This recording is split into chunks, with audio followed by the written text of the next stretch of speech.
ஆனந்தி கர்ப்பத்துக்கு காரணம் அந்த அன்பு இல்லைன்னு இந்த பஞ்சாயத்து ஒத்துக்குது. அப்போ அந்த மகேஷ் தான் இதுக்கு காரணம்னு எடுத்துக்கலாமா?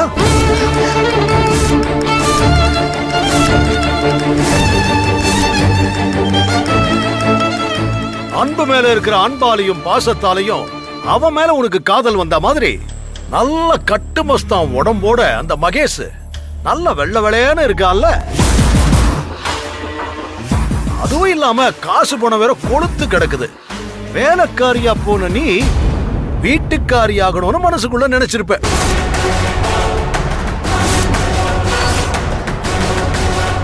அதனால அவனை உன் பக்கம் இழுத்திருப்ப. மகேஷும் உன் வலையில விழுந்திருப்பான்.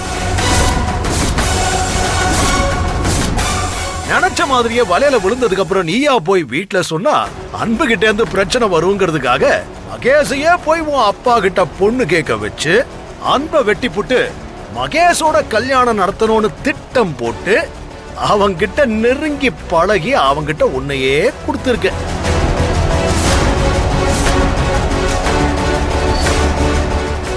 அவனும் எல்லாத்தையும் பண்ணிட்டு நல்லவன் மாதிரி முறைப்படி பொண்ணு கேட்டிருக்கான். அப்படிதானே? அவரை பத்தி தப்பா பேசுன நாக்க இழுத்து வச்சு அறுத்து போடுவேன். யார பார்த்து என்ன பேசுற?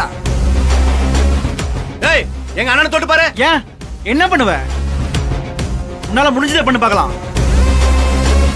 இந்த ஆளு பஞ்சாயத்துங்கிற பேர்ல வாய்க்கு வந்தபடி பேசுவான். அதை நாங்க வேடிக்கை பார்த்துட்டு இருக்கணுமா? அண்ணே ஒரு வார்த்தை சொல்லுனே. சும்மா இருடா, பேசட்டும் விடுறா. நீ பேசுகட்டு பேசு. மகேஷ் சார் எனக்கு தெய்வம் மாதிரி. அவர் என்னைய காதலிச்சது உண்மைதான். ஆனா நான் அன்புவதே விரும்புறேன்னு தெரிஞ்சதும் எனக்காக எல்லாத்தையும் விட்டு கொடுத்த மனுஷன் அவரு.